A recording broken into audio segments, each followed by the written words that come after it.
حامدا ومصليا ومسلما أما بعد فأعوذ بالله من الشيطان الرجيم بسم الله الرحمن الرحيم إن الله يحب التوابين ويحب المتطهرين صدق الله العظيم.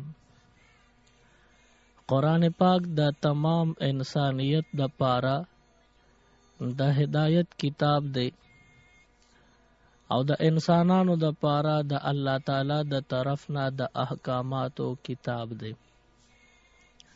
قرآن پاک کې هر یو صورت او په هر یو صورت کې یو آیت او په یو آیت کې یو لفظ دا د انسان د پاره د هدایت سبب او ذریعہ ده. انسان ته پدې کې د دنیا او د آخرت نجات ملاويږي. که بندا نظر وکي د قرآن پاک احکاماتو ته نو پدې کې د انسان د پاره خپل فائدہ ده. د الله را کړی دین د الله را لېږل شوی احکامات پاغه کې الله ته فائدہ او نقصان نوي بلکې کوم فائدہ او نقصان وي دا الله په احکاماتو منلو فائدہ په نه منلو اعراض کولو باندې نقصان دا د انسان د پاره خپل وي. بنده د الله احکامات منی نو پدې الله ته فائدہ نه رسی. د الله د احکاماتو نه بنده رو گردانی کوي نو پدې الله ته نقصان نه رسی. که فائدہ رسیږي که نقصان رسیږي نو دا د انسان د پاره ذاتی فائدہ نقصان وی. بیا د قرآن پاک لوی لوی سورتونه اغا یقینا ډیر احکامات پکې وی. لوی لوی آیتونه یقینا ډیر لوی احکامات پکې وی. ګڼ شمیر حکمونه پکې وی. د یو آیت مبارک حصہ د سورت بقره بالکل د آخری حصے یو آیت مبارک حصہ دا د هغې په باره کې نن خبره کیږي. الله تعالی فرمایي ان الله يحب التوابین ويحب المتطهرین.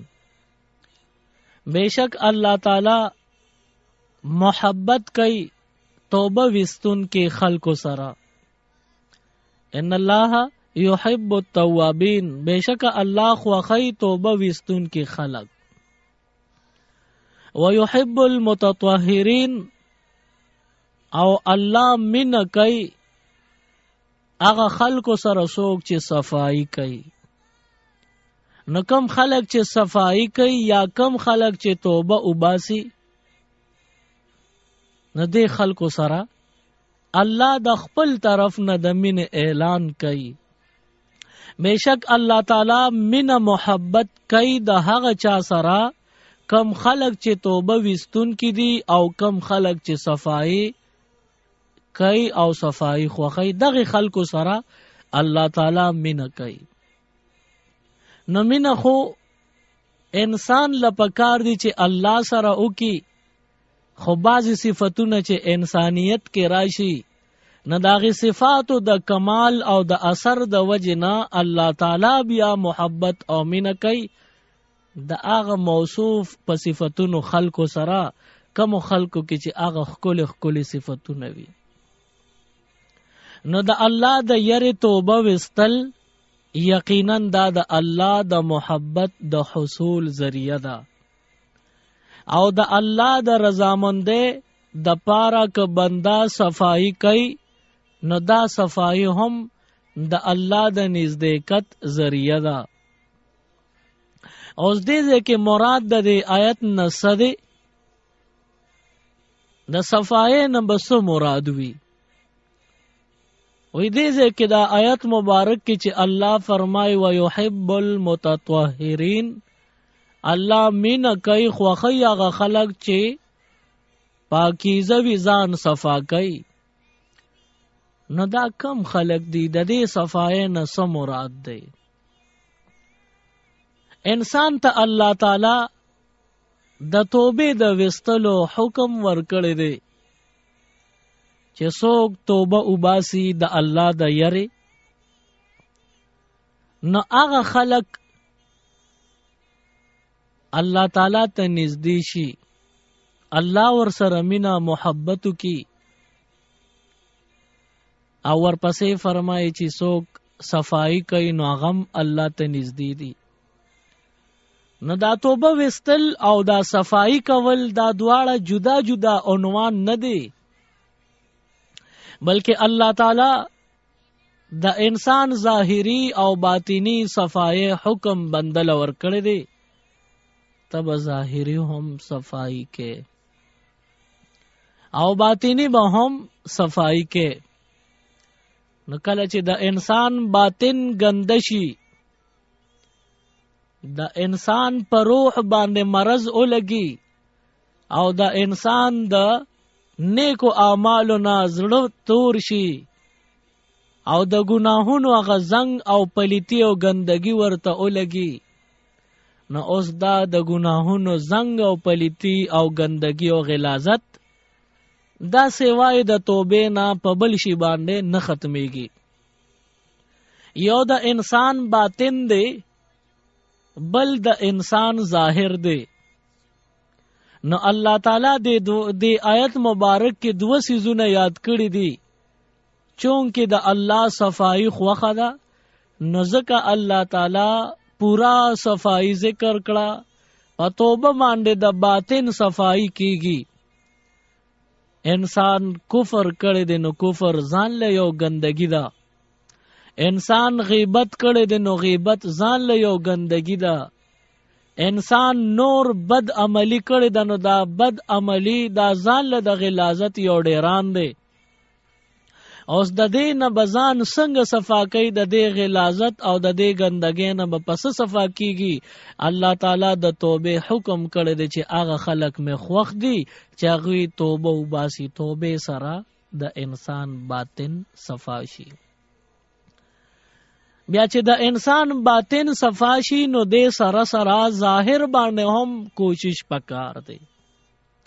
دا نه چې صرف دننه د زړه کور د صفا کړی وي، د ایمان چراغا د پکې جوړ کړی وي، د ایمان حلاوت او لذتونه د پکې خوار کړی وي، او باطن او ظاهر د پلیت او گندوي، جامه لباس د خراب وي، سر وختونه والا خپو پور انسان گندوي، نو دا صفائی الله ته قبول نه ده.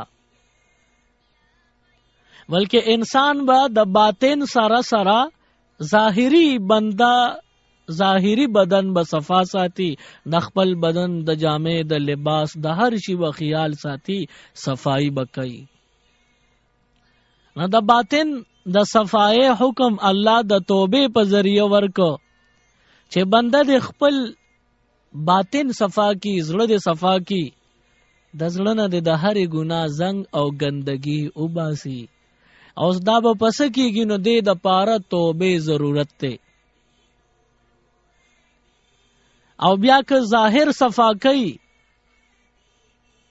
نو دغه صفائی هم د الله د نزدېکت ذریعہ ده.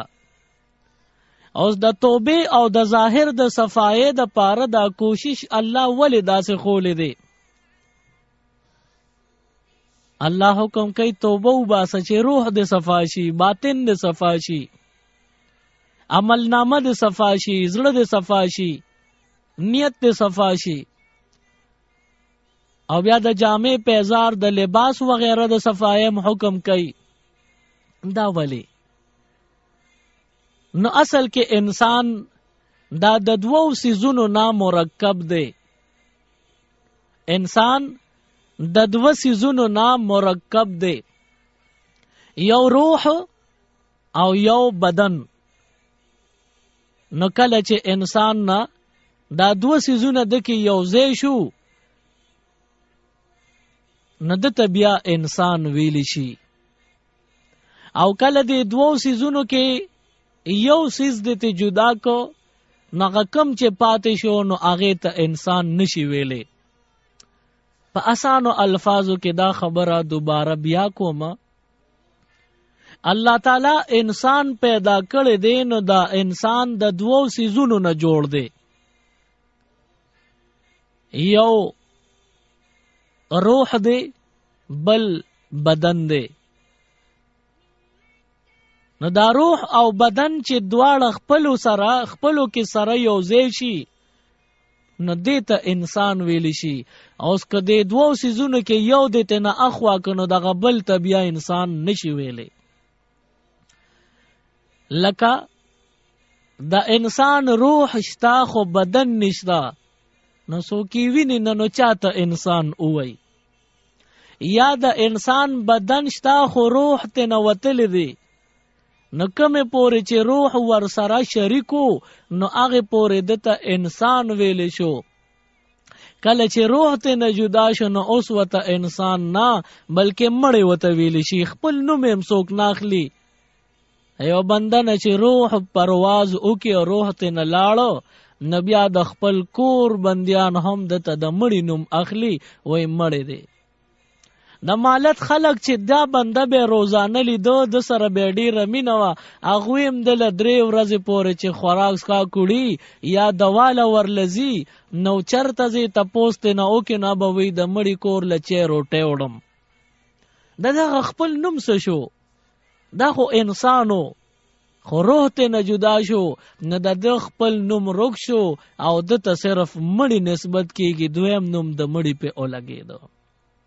یو بنده په خپل چم گاون کې اوسېږي د خلکو ور سره ډېر تعلقات او محبتي خو که وفات شي روح ته نه جدا شو نو بدن پاتې شو. نو چې د کلي یو بنده را رواني دعاله راځي ته تپوسو کې چرته روانې تا ته وایي د مړي دعاله ځم. نو دا ولې دا مړی ورته ولې وایي؟ وجه دا ده چې انسان د دوو څیزونو نه الله مرکب پیدا کړی دی. دکې به روح او بدن دواړه به وي نو دا انسان دی. او کله چې تنه روح یا بدن جدا شو نو هغې ته بیا انسان نشي ویلی. بیا به بس بدن ته بدن وی روح ته به روح وی او دواړه چې یو ځای شو نو انسان شو. نو اوس دا روح د بره نه راغلی دی. دا د الله حکم دی او د انسان بدن ته داخل شوی دی.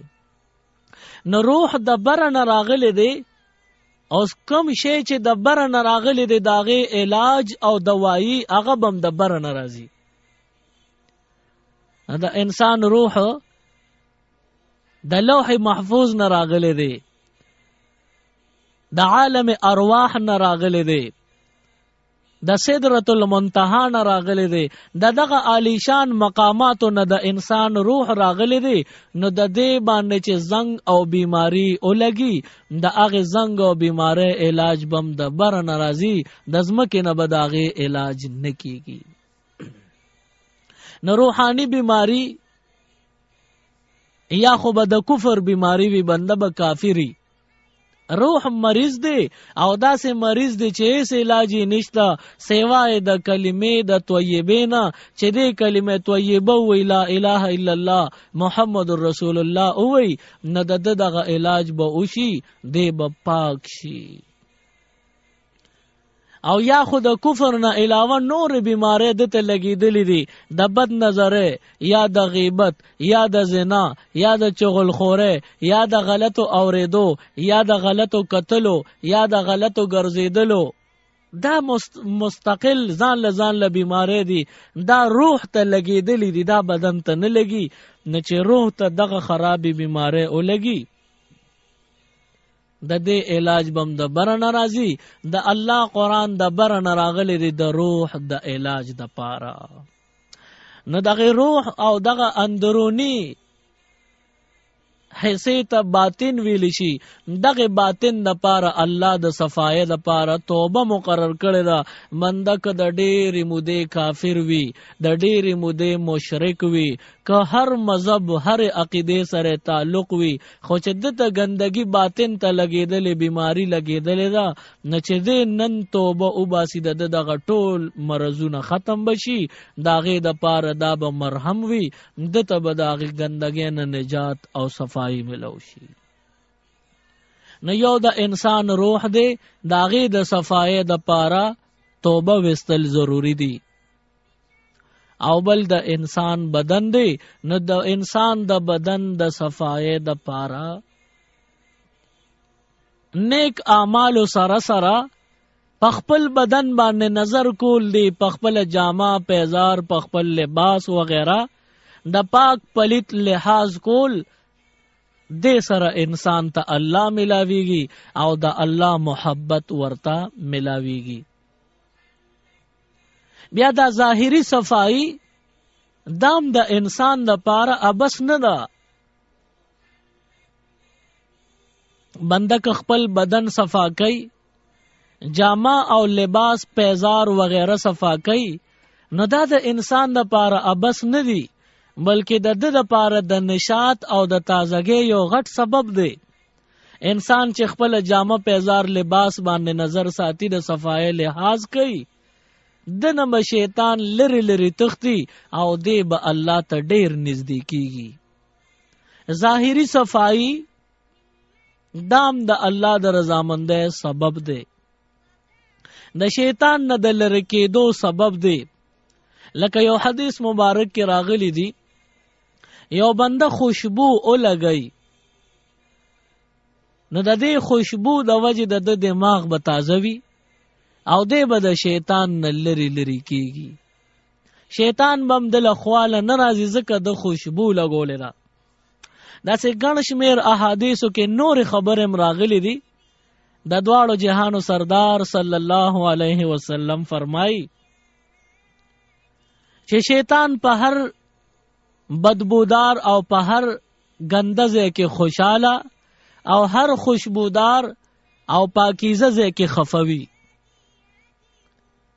نو بدن کا انسان صفا کو، جامه لباس صفا کو، بدبوئی د ځان نه ختم کړله، نو دته به الله پاک دا یو برکت ورکړي چې دی به د شیطان نه لرې شي، ګناه ته به زړه نه مایل کیږي. دغه وجه ده یو حدیث مبارک کې راغلی دی، د شیطان د ګنده ځای کې د خوشاله خبره کوي چې شیطان په ګنده ځای کې څنګه تر او تازه او خوشاله وي. حدیث مبارک کې راغلی دی، حضور علیه السلام فرمایي کله چې یو انسان د سحر منزل را پاسي، نو دل پکار دی چې د خپل پوز صفائی د نور وختونو په نسبت لکه زیاته وکي.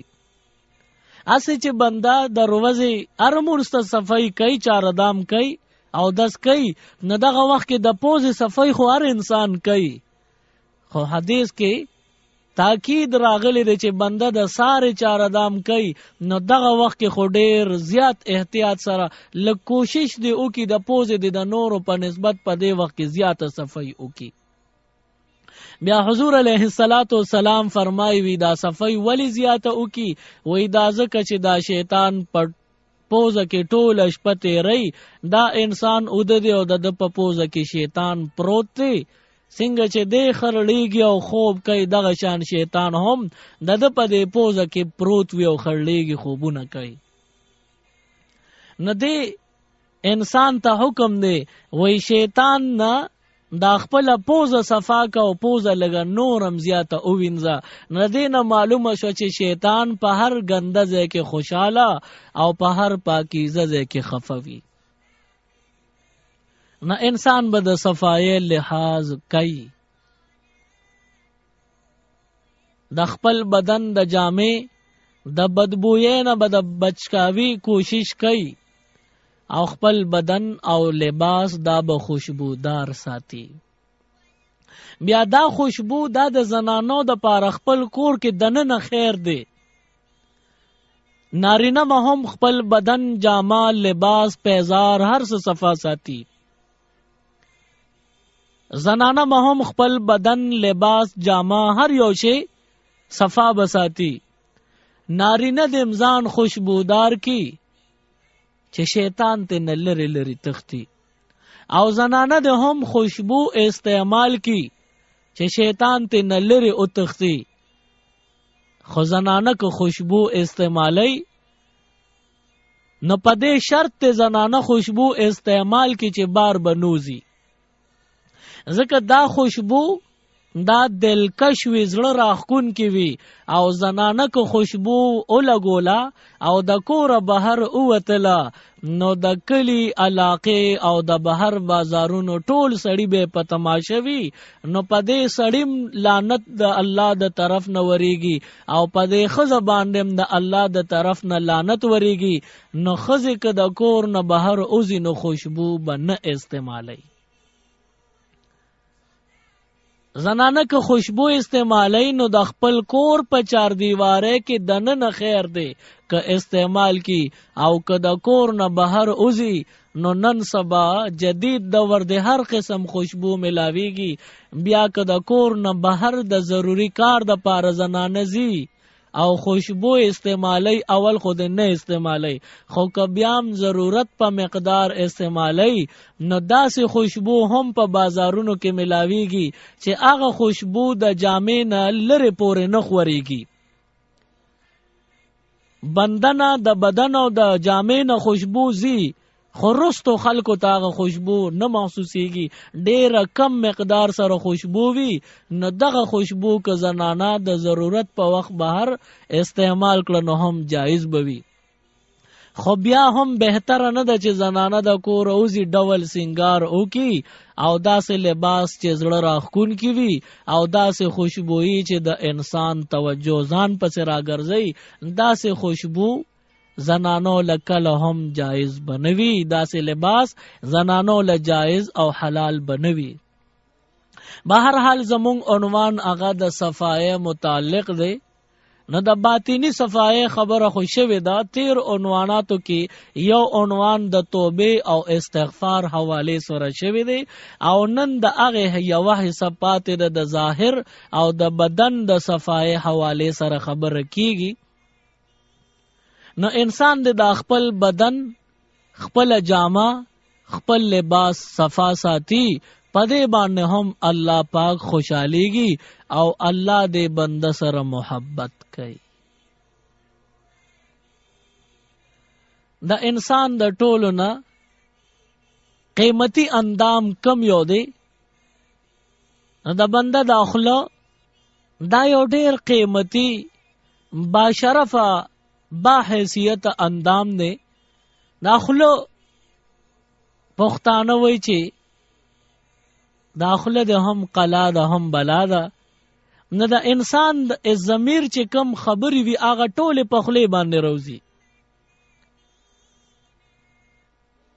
چې دې څه خبره کول غواړي ټول د خله سره تعلق لري.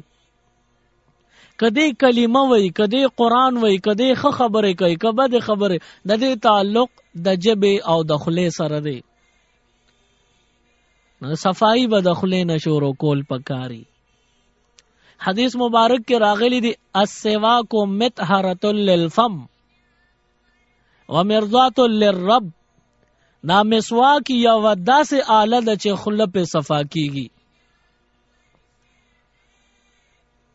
السواک مطهرۃ للفم، مسواک یو داسې آله ده چې په دې باندې خله او غاښونه صفا کیږي. ومرضات للرب، او د الله تعالی خوشنودی او رضامندی په حاصلېږي. نو د نارینا او د زنانا د دواړو د پاره حضور علیہ السلام سنت ګرځولې دي چې مسواک استعمال کی. د هر مرز نه مخکې مسواک استعمالول او د خله صفائی کول دا سنت طریقه ده. او د منځونو نه مخکې اسه یا د منځونو نه رستو فارغ ټیم کې مسواک اسه به سخله کې بنده وخی نو دا مستحب دی. د مانځه نه مخکې د خله صفائی سنت ده، او د منځ نه رستو که اسه به بنده رواني چلته پرته مسواک پلاس کې د غاښونو باندې مسواک وخی نو پدې سره د مستحب ثواب ملاويږي. خو بیا مستحب وړو کې مستحب نه دی، دا یو داسې کار کوي چې پدې د الله رضا مندي حاصلېږي. مسواک چې بنده کوي نو د خولې بدبوئی په ختميږي، او کم خلک چې د خپل خولې بدبوئی ختمي هغه خلکو ته الله نږدې دی. حضور علیه السلام با هر وخت مسواک کو، وی اسم انسان سره فرشتے موجود وی.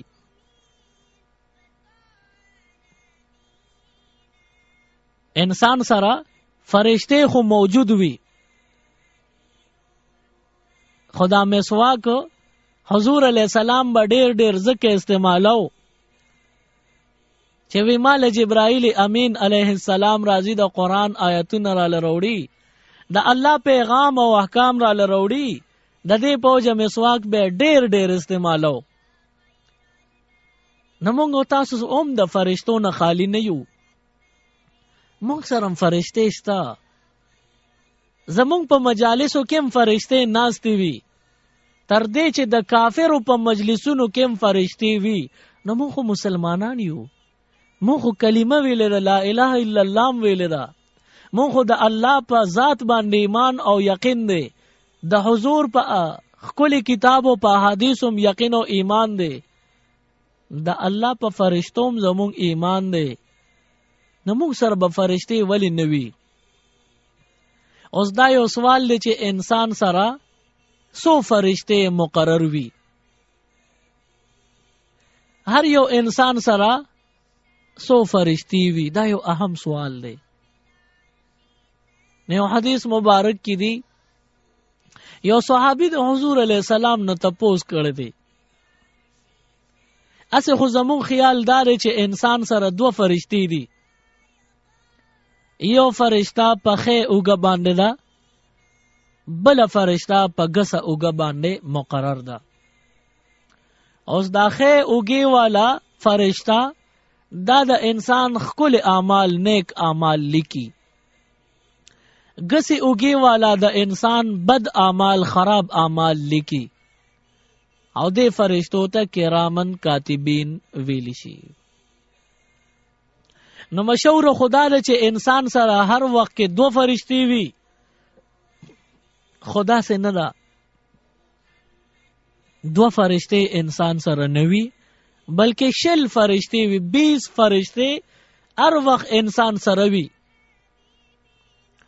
یو صحابی د حضور علیہ السلام نه تپوس کړی دی،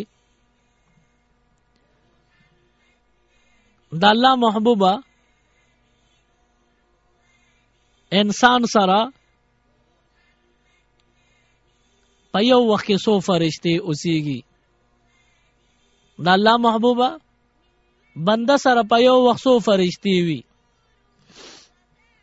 حضور علیہ السلام فرمائی دو فرشتے کرامن کاتبین دی، خیوگی والا خ عمل لکی، گسیوگی والا بد عمل لکی.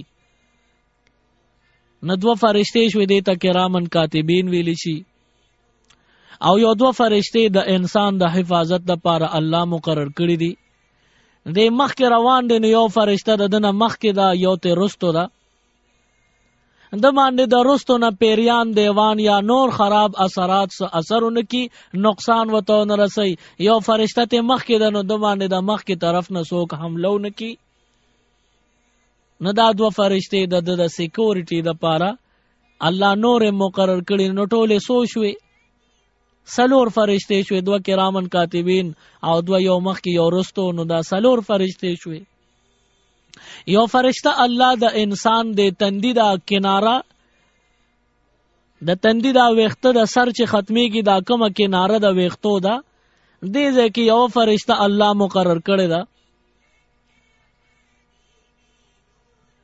چې دا بنده تکبر کوي، نو دته د زلالت او د سپکې خیره کوي چې دا بنده د سپک شي، او کو دا بنده عاجزی کوي سر الله ته ټیټي نیک عمل وی، نو دته د بلنده او د اوچت مقام د حصول دعا کې الله دې نورم اوچت کا او الله دې نورم او زلوا. دا سه خپل خپل دعاګانې کوي. نو ټوله سو شوي 15 فرشته شوي. یو فرشتہ د انسان په خله باندې مقرر ده، بنده چې ذکر فکر کوي بیا په ذکرونو کې خاص کر درود شریف وای. حضور علیہ السلام فرمائی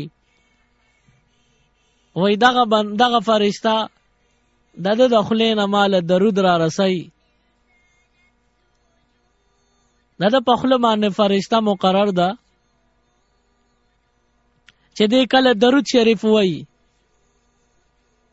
یا ذکر فکر کوي، ښکلې خبرې کوي، نه دغه ښکلې الفاظ حضور علیہ السلام فرمای ما ته را رسي. او 2 فرشتې په خوله باندې نور مقرر دي د شپې چې دا بنده اوده شي. دغه مخکې یو فرشته چې په خوله باندې مقرر په ژبه چې دې څه اعمال وای، څه خبرې وای، څه درودونه وای، هغه ټول حضور ته دغه فرشته رسي. نو دا ټول شپږ شوې. 2 فرشتې ځان له پښوندو باندې مقرر دي د شپې چې دی اوده شي سملی.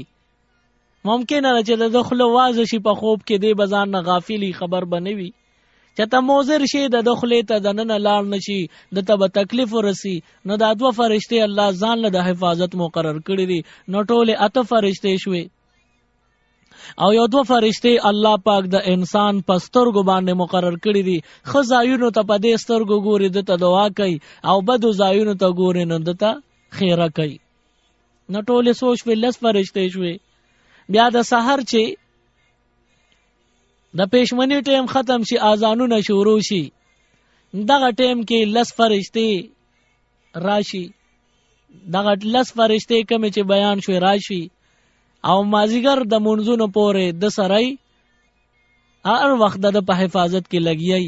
کله مازیګر منځونه وشي او دا سړی فارغ شي، خلک منځونو نه فارغ شي، نو هغه 10 فرشتې کوم چې د سره ډیوټي وکړه شواروز تیر کو دغه تنه لاړ شي، نور 10 ول راشي. مازیګر نه بیا تر د سبا د پېشمنی د ختمېدو پورې 10 نور شي. نو انسان سره 10 مخ کې 10 رستو دا ټوله سوچوي. 10 فرشتې شوي. کله چې انسان د خپل بدن صفائی کوي، د بدبوې نه ځان ساتي او خوشبو لګي، دغه 10 والا فرشتې د سره خوشاله وي، د سره نږدې ګرځي. او دا د الله د رحمت فرشتې دي کې یوم د عذاب فرشته نشته. نه چې کله دا انسان ځان خوشبودار او معطر ګرځي، ځان معطر ساتي او د جامه او د لباس خیال ساتي، پاک پلیت نزان لحاظ کوي، د پلیتو نزان ساتي، جامه نه پلیتای، صفائی کوي، نه د انسان سره دا د الله د رحمت 10 واړه فرشتې بدن سره جوختی. او چا سره چې یو فرشتم جوخت شي، د الله ټول رحمتونه پاغه نازل شي. او کم بنده چې د خولې صفائی نه کوي، د بدن د بدبوې خیال نه ساتي، بدن نه بدبوئی نه ختمي، او د خولې د غاښونو صفائی نه کوي، مسواک یا برش وغیرہ نه کوي، نه دا 10 واړه د رحمت فرشتې د خولې د وجه د بدبوې د وجه د نه لری تختی، د خولې د تکلیف د بدبوې د وجه دا فرشتې لری شي. دنه بیا هم د حفاظت د پاره مقرر دي، چرته تلیت نشي، خودونه فاصله کی چې د بدبوئی پاغوي باندې نه لګي. چانه چې د الله د رحمت فرشتې لری شي، نو هغه بیا په عذاب کې اوسېږي. نو د خولې د صفای هم ډیر لحاظ ساتل پکار دي. او د خولې صفای مسواک د یو اهم ذریعہ ده، پدې باندې د خولې صفای کیږي، غاښونه په صفا کیږي، دماغ په تیزیږي، حافظه په تیزیږي، د زړه امراض وسره اخوا کیږي. نو مسواک ډیر استعمال پکار دی. بیا نارینه هم زنانه هم مسواک به ډیر استعمالی. دا د حضور علیہ السلام سنت دی او د الله حکم دی. او که چا سره مسواک نشتا، نن د ځان لموالی خپل د کور زنانو لدم واخلی، په خپل هم ثواب چاغي استعمالی، هغه ثواب هم د ته ملاویږي. او که یو بنده سره د مسواک استعمال دومره ټیم نشتا، نو بیا خیر دې صرف د 15 وخته منځونو لپاره د استعمال کی. که نارینه که زنانه مسواک د دواړو لپاره فایدمن او باعث ثواب دی، د ثواب ذریعہ ده، د الله د رضامندۍ د حصول ذریعہ ده. مسواک د استعمال کی خودی نه ثابتېږي چې دا ټوت پیسټ کول، برش کول دا ناروا او ګناه ده. اصل خبره د خولې صفائی ده. نو که مسواک دې وکړو نو د خولې صفائی د حضور علیہ السلام په طریقه دې وکړه نو ثواب دې وشو. سنت طریقه دې ژوند دې کړه. خو که مسواک دې نه کړی بلکې برش باندې ټوت پیسټ دې کړی وي، د برش په ذریعہ ټوت پیسټ په ذریعہ باندې د خولې صفائی دې کړی ده، نو د خولې صفا کول ځان له یو سنت طریقه ده. د الله حکم منل دي، د حضور طریقه ژوند دې کول دي چې خولې صفا ساتي. نو په دې باندې دغه سنت طریقې ثواب وشي چې خولې دې صفا ساتلې ده. او کم چې د مسواک د استعمال ثواب دی نغې نه محروم پاتې شو، خو بیا هم برش او ټوت پیسټ سره خولې صفا کول دام یو ثواب دی. اصل د حضور مقصد مسواک نه بلکې د حضور او د الله حکم داري چې بنده د خپل ګندګي صفایو کې او خله صفا کی، نو خله که په مسواک صفا شو نو د مسواک د برکته ډیر ثواب شو، ځکه چې تا په هغه طریقه باندې خپل ګندګي صفا کړه په کوم چې حضور تا ته حکم کړو. نو مسواک ډیر د فضیلت اعلی ده، په دې باندې به ډیر ثواب شي.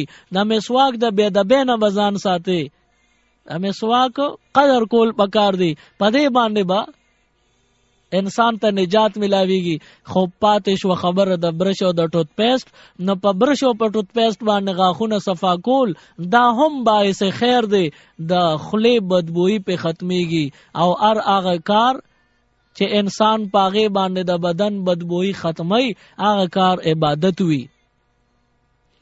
نخله که په مسواک صفا کې او که په برش او په ټوت پیسټ صفا کې دغه ټول جایز بلکې د بهتره او د افضلیت خبره ده. بیا دنداسه که څوک استعمالی د غاښونو د صفای لپاره، نه زنانه بهشکه دنداسه استعمالولی شي، ځکه چې په دنداسه کې سرخی هم وي، شونډې سرې کې خوله سره کې، نه دنداسه که زنانه استعمالی نو دوه کاره به پیوشي، یو به حسن کې اضافه وشي شونډې سره کوي، نو په یو مصنوعي لپسټیک باندې چې سره کوي د هغې په ځای کې دنداسه وکړه نو خولم صفا شوه او پکې حسن کې اضافه هم راله. نو زنانو دپاره دنداسه دا جایز ده، او نارینو دپاره مسواک یا برش ټوت پیسټ دی، دنداسه به نارینه نه استعمالی ناجیز دي، ځکه چې په دنداسه کې سور رنگ هم وي او د سړو د پاره جیز ندی چې دوی د زنانو په شان حسن کې ځان له اضافه وکي.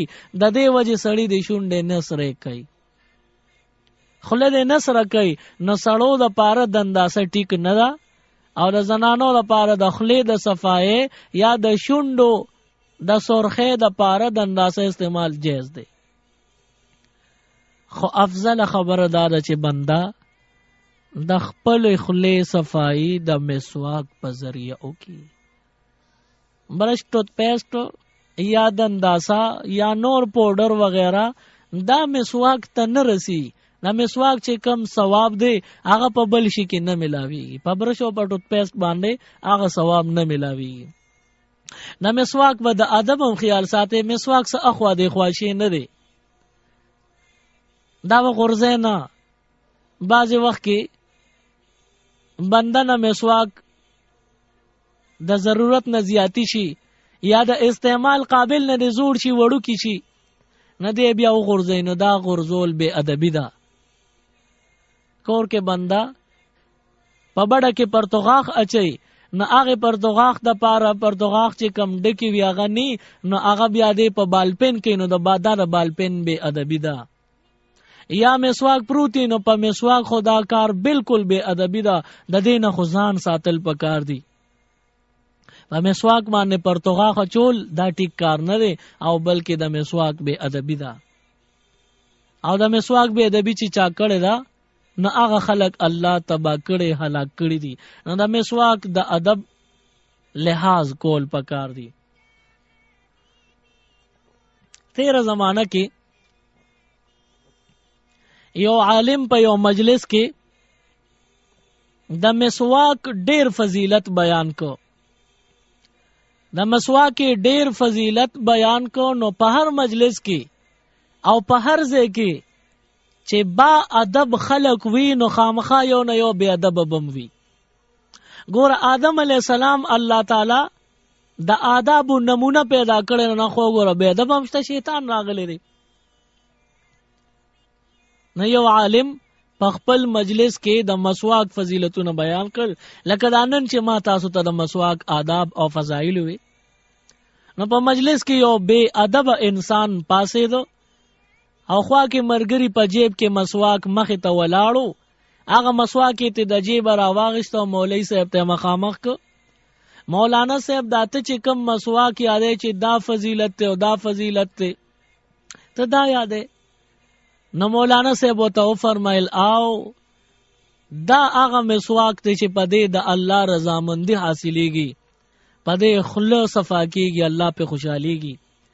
ناغه د بے ادبه په خیال او د بے ادبه کولو په نیت باندې هغه مسواک را واغشتو او خپل بدن شا طرف ته یوړو او د لوی او د سماتی زیله یوړو او بیا د مولوی صاحب ته وی خلک په خله کې وای زی په دې ځای کې مسواک پکې لاسي او د مسواک بے ادبه کو د مولوی صاحب جولې ته ورويستو. د مسواک دا بے ادبی چې اوشولا مجلس بیا هر ټیم چې ختم شو مجلس خو لاړ برخاست شو او دا بے ادب او د مسواک ګستاخ دیم خپل کور ته تللی دی.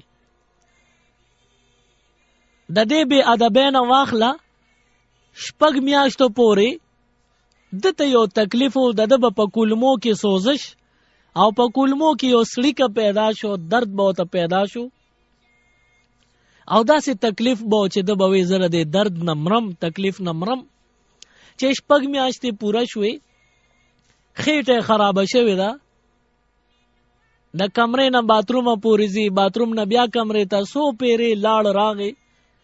آخر کې دومره تکلیفو چې بس د کور په صحن کې کېناست سب باتروم پورې زم وی چې په صحن کې کېناست دا سړی پکور کې یوازې او صرف یوا پیغله لوري وا خزه نو بچی نور نو صرف یوا پیغله لوري وا هغه به د خدمت کو. وې د کور په صحن کې ناس ته او چې د اودس د ماتولو کوشش کړي نو ددنه یو تورا وګدا مګه پیدا شولا.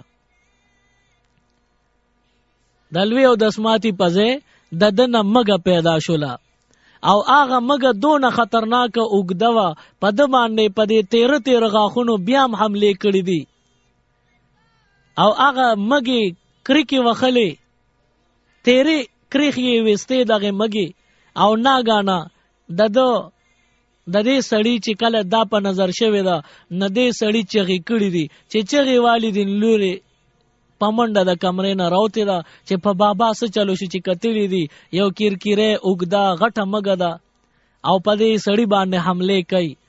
دې لوري زر خپینه پیزار چپړه وسته دا او په هغه مګه یو سو غزارونه کړی دا هغه مګه مړ کړله. مګه مړ شولا د پلارې بقې بقې سترګې روتی دي او جاړي چغې وای د تکلیف نه لته ټکای. لور ته وای چې دا داسې مګر چې شپږ میاشتې اوشوي زما دن نه کولمې دې ټولې تبا کړې دي غار غار کړې ټولې کولمې را لخوړلې دي او شپږ میاشتې دې زما په خېټه کې تیرې کړې دي زه دې تبا او برباد کړم. یو تیز چغه وسته دا او دغه سړیم بیا پروت دی مړ شوی دی ساتنه اوته دا مرتار شو. علما فرمایي وی دی بندا دغه مسواک به ادبی وکړلا او چې کم زیله مسواک د بے ادبی په نیت اورې دی اغه زینه د ته لوی مسلو پریشانی جوړ شو. شپږ میاشتې پس دا غشینه د تم مګه جوړ شو مصیبت جوړ شو او دی هغه مصیبت سټ وټ کړي او د خدای قهر وغلې دی. معلومه شو چې د مسواک حیثیت ډیر اوچت دی. د مسواک د بے ادبه د دینه به ډیر ځان ساتو، د مسواک د ګستاخی نه به ځان ساتو. مسواک چې وینې نو ښکلې کا په جیب کې ځان سره سنبال کېدا په دې باندې الله رضا کیږي. حضور علیہ السلام مسواک خپل غاښونو مبارک له اورې دی. نو دې د وجه د خلې د صفای ډیر کوشش پکار دی. داسې د جامې د صفای هم ډیر کوشش پکار دی چې بدن دم صفاوي، جامه دم صفاوي، هر یو شی صفاوي. داسې د پوز صفائی هم پکار ده. کمه پورې د بدن د صفای خبره وي، نو په هر حالت کې چې بندا صفاوي، بیا چې بندا کم ځای کې اوسېږي هغه ځای پکار دی چې صفاوي. بندا چې کم ځای کې استوګ نه کوي، ناسته ولاړه کوي، اوسېدل کوي، رهایش کوي، هغه ځای هم صفا ساتي. بیا په کورونو کې کچن با د کور ټولو بندیانو ته د کچن نه خوراک زی. نو کچن یو داسې ځای دی چې د دې ډیره صفائی پکار ده. دې ځای کې ګندګي وانو د کور هر بنده ته ګندګي په خوراک کې رسی. د نغری غاړه صفا ساتي. کور کې باتروم دی،